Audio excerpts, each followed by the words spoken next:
आणि सध्या आपल्या राज्यामध्ये हलाल आणि झटका मांस याचा विषय वादाचा विषय बनलाय। मल्हार प्रमाणपत्रासह मांस विक्री करणारी दुकानं उघडली जातील आणि हिंदूंनी त्याच दुकानांमधनं मांस खरेदी करावं असं आवाहन नितेश राणेंनी केलं। मटणाच्या दुकानांना मल्हार झटका प्रमाणपत्र देऊ असंही राणेंनी म्हटलं। मात्र नाशिकमधील हिंदू खाटीक समाजानं हलाल पद्धतीनंच मांस विक्रीचा निर्णय घेतलाय।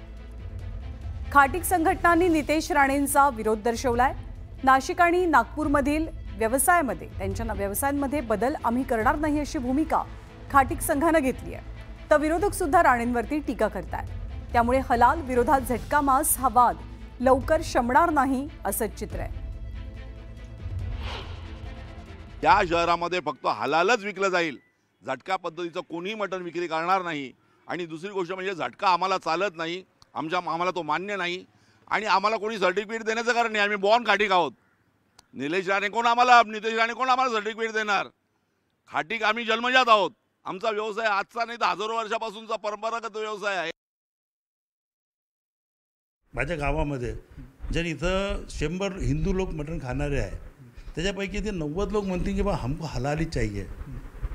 झटका शब्दच वेगळा झाला। तर हे आम्ही त्याला माझ्या मते बा एका मनुष्याने सर्टिफिकेट दिलेलं मान्य नाही केलं। तो नितेश राणे हा संधी साधू माणूस आहे। काय होतंय त्याला योगी व्हायचं आहे, जोगी व्हायचं आहे की मला पुढचं माहीत नाही, पण भाजपसाठी मात्र ही प्रस्थापित नेत्यांना खतऱ्याचीच घंटी आहे याच्या बोलण्यामुळं। याचा अर्थ आहे की कसला हलाल? तुम्ही काँग्रेसमध्ये होतात, जरा 2017चे त्यांचे व्हिडिओ पहा। हलाल केलेलं असं मटण दाबून खाताना दिसत आहे। तेही खात आहेत, वडीलही खात आहेत। जी काही योजना आणली असेल ती योजना सरकारी आहे की वैयक्तिक आहे याचा पहिले अभ्यास केला जाईल। ती जनतेला काय पाहिजे आहे, जनतेच्या हिताचं काय आहे हे आम्हाला बघावं लागेल। जनता कोणतं मटण मागते? तुम्ही जर दिल्लीकडे गेले किंवा पंजाबला गेले तर त्या ठिकाणी झटक्याचं मटण मागतात आणि महाराष्ट्रामध्ये लोक मुस्लिम बांधवांच्या तर्फे जो बकरा हलाल केला जातो त्याचंच मांस मागतात। इकडे राज्याचे कृषी मंत्री माणिकराव कोकाटेंना न्यायालयानं दोषी ठरवलं। 2 वर्षांची शिक्षाही सुनावली, पण न्यायालयानं त्यांच्या शिक्षेला आता स्थगिती दिली आहे। आणि स्थगिती देत असताना न्यायालयानं जो तर्क लगावलाय त्यावरनं जोरदार घमासान सुरू झालाय। शिक्षा दिली तर निवडणूक घ्यावी लागेल। मंत्री कोकाटेंबाबत कोर्टाचा अजब न्याय। सत्र न्यायालयाच्या निरीक्षणावर टीकेची झोड। सत्र न्यायालयाविरोधात उच्च न्यायालयात धाव। यापुढे राजकीय नेत्यांनी कुठलाही गुन्हा केला तरी त्यांनी अजिबात घाबरायचं कारण नाही। दोषी असले तरी त्यांचं मंत्रिपद, आमदारकी याला अजिबात धक्का लागणार नाही, कारण जनतेच्या हिताचं ते ठरणार नाही। निवडणूक घ्यावी लागेल, जनतेचा पैसा खर्ची होईल। आता तुम्ही म्हणाल याला काही लॉजिक आहे का? पण हे लॉजिक आमचं नाही, हे नाशिक सत्र न्यायालयाच्या माननीय न्यायाधीशांचं आहे। खोटी कागदपत्र तयार करून सरकारी सदनिका लाटल्या प्रकरणी दोषी ठरलेल्या मंत्री माणिकराव कोकाटेंना दिलासा देताना कोर्टानं हे निरीक्षण नोंदवल्यामुळे अनेकांच्या डोक्याला मुंग्या आल्या। इंडिपेंडंट व्यवस्था आहे का राजकीय हे का? त्यांच्यावर RSSचा दबाव आला नागपूरहून, ते नागपूरचेच आहे ना।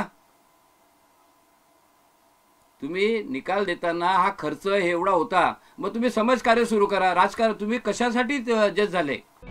कोर्टानं शिक्षेला स्थगिती दिल्यानं कृषी मंत्री माणिकराव कोकाटेंना दिलासा मिळाला, त्यामुळे कोकाटेंचं मंत्रिपद वाचलंय। पण न्यायालयाचं हे लॉजिक ऐकून त्यांना केवढा आनंद झालाय। न्यायालयाच्या निर्णयावर विरोधक टीका करतायत म्हणून कोकाटे न्यायालयाच्या लॉजिकच्या समर्थनार्थ छातीचा कोट करून मैदानात उतरलेत। न्यायालयाने उदात्त हेतू ठेवून तो निर्णय घेतलेला दिसतो। मी तो निर्णय अद्याप वाचलेला नाही, परंतु न्यायालयाचे निरीक्षण योग्य आहे की जेणेकरून सरकारचा पैसा खर्च होऊ नये, जनतेचा पैसा खर्च होऊ नये आणि त्या पैशाचा अपव्यय होऊ नये, म्हणून त्याच्यामध्ये कुठल्याही प्रकारचा लॉस नसताना एखाद्या व्यक्तीवर आपण इरिपेरेबल लॉसच्या माध्यमातून दृष्टिकोनातून पाहणं आणि त्याला न्याय न देणं हे कायद्याच्या दृष्टीने चुकीचं होईल आणि म्हणून त्यांनी तो निर्णय घेतला असावा असं माझं मत आहे. परंतु तो न्यायालयाचा निर्णय आहे, तो आपण मानला पाहिजे जसा असेल तसा.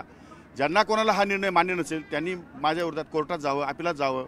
त्यांच्या बाकीचे रागदूर रस्ते मोकळे आहेत ना विरोधकांना, नाही कोण म्हटलं त्यांना. आम्ही काय कोणा थांबवलेलं नाही आहे. कोकाटेंना शिक्षा झाल्यास त्यांना आमदारकी सोडावी लागेल आणि पोटनिवडणुकीसाठी खर्च करावा लागेल असं निरीक्षण नाशिक सत्र न्यायालयाने नोंदवलं. पण कोर्टाच्या या निर्णयावर आता वरच्या कोर्टात दाद मागण्यात आली आहे. बाकीचे निकाल जे अंडर ट्रायल आहे ते 6-6 महिने चालवतं. एवढी काय घाई होती या केसमध्ये द्यायची? का त्यांनी पक्षकारांना त्यांचे म्हणजे माननीय सुप्रीम कोर्ट आणि माननीय हायकोर्टाचे निकाल दाखल नाही करून दिले? का नाही वाचले ते? पण सरकारने ही जबाबदारी घ्यायची, लिजिस्लेशनने ही जबाबदारी घ्यायची की ज्याचा क्रिमिनल बॅकग्राऊंड आहे त्याला उभंच राहून देऊ नये. आमदारकी राहणं, मंत्री करणं, म्हणजे हा काय चाललंय? This is the mockery of the legislation. कृषी मंत्री कोकाटे यांना जनतेची सेवा करण्यासाठी संधी मिळाली आहे. शिक्षेला स्थगिती मिळाली नाही तर जनतेच्या सेवेची संधी मिळणार नाही असा युक्तिवाद कोकाटेंच्या वकिलांनी केला. पण जनतेच्या सेवेसाठी क्षणभराचीही उसंत न घेणाऱ्या मंत्र्यांना कोणत्या कारणामुळे 2 वर्षाची शिक्षा दिली गेली आहे हे पाहूया. 1995 साली कोकाटेंनी अल्प उत्पन्न दाखवून मुख्यमंत्री कोट्यातून कमी दरात घरं मिळवली. त्यासाठी कागदपत्रात फेरफार आणि फसवणूक केली. या प्रकरणी माजी मंत्री तुकाराम दिघोळेंनी याचिका दाखल केली. याबाबतचा गुन्हा नाशिकच्या सरकारवाडा पोलीस ठाण्यात दाखल झाला. प्रकरण 1997 पासून सुरू होतं. 2025ला कोकाटेंना दोषी ठरवलं. कोर्टानं कोकाटेंना 2 वर्षांची शिक्षा सुनावली. 2 वर्षाच्या शिक्षेला मग नाशिक सत्र न्यायालयानं स्थगिती दिली. शिक्षेला स्थगिती देताना न्यायालयानं जबरदस्त लॉजिक लावलं. न्यायालय म्हणालं, माणिकराव कोकाटे यांना शिक्षा झाली असती तर ते अपात्र झाले असते. अपात्र झाले असते तर पोटनिवडणूक घ्यावी लागली असती आणि जनतेचा पैसा खर्च झाला असता.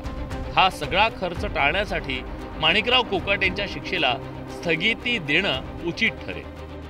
खरं तर दोषीला शिक्षेची स्थगिती देण्यामागे कोर्टाचं हे जे लॉजिक आहे ते अतिशय घातक ठरू शकतं. त्यामुळे कोर्टानं हा निर्णय दिलाच कसा आणि निवडणूक घ्यायची की नाही, ती कशी घ्यायची, त्याच्या पैशांचं काय वगैरे निर्णय निवडणूक आयोगाचे असतात. त्यात न्यायालयानं हस्तक्षेप करणं कितपत योग्य आहे असा सवाल विचारला जातोय. आता हे लॉजिक उच्च न्यायालय खोडून काढतं की कोकाटेंना घरी पाठवतं हे पाहणं महत्त्वाचं ठरणार आहे. Bureau report, news 18 Lokmat. राज्य शासनाचा आदर्श युवा शेतकरी पुरस्कार पटकावणाऱ्या बुलढाण्याच्या कैलास नागरे या शेतकऱ्यानं ऐन होळीच्या दिवशी आत्महत्या केली आहे. आपल्या शेतामध्येच विषारी औषध प्राशन करून त्यांनी आयुष्य संपवलं. खडकपूर्णा धरणाचं पाणी मिळावं यासाठी अनेक दिवसांपासून, महिन्यांपासून ते लढा देत होते. त्यांच्या आत्महत्येमुळे परिसरातले शेतकरी आता आक्रमक झालेत, तर विरोधकांनी सुद्धा सरकारवर निशाणा साधलाय. आमच्या पंचक्रोशीत पाणी आलं तर शेतकरी भरकटणार नाही.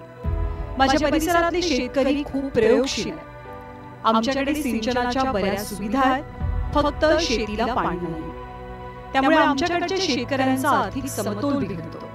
त्यामुळे तो कर्जबाजारी होतो आणि वैफल्य येऊन नैराश्याच्या गर्तेत जातो. त्याला अस्थिर जीवन जगणं असंही होतं. हे उद्विग्न पत्र आहे प्रयोगशील शेतकरी कैलास नागरे यांचं. 13 मार्चला होळीच्याच दिवशी